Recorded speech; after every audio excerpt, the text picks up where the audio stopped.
All right, we're just wondering what to do here. We've sanded that back, got rid of most of the flakes. Should we strip that as well? Or is that cool just to paint over the top of that? Bring it back to melts off, bring it back to polished aluminium.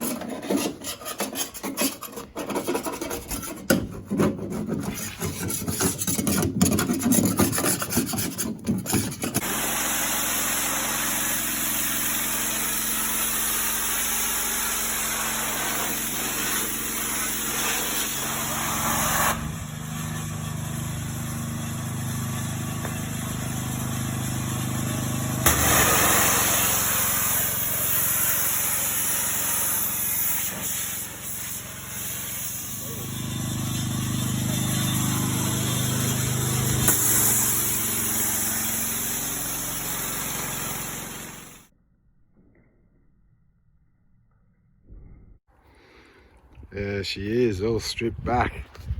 Found one little spot, two little spots we missed. That little bugger and that guy. And apart from that, she's pretty much silver.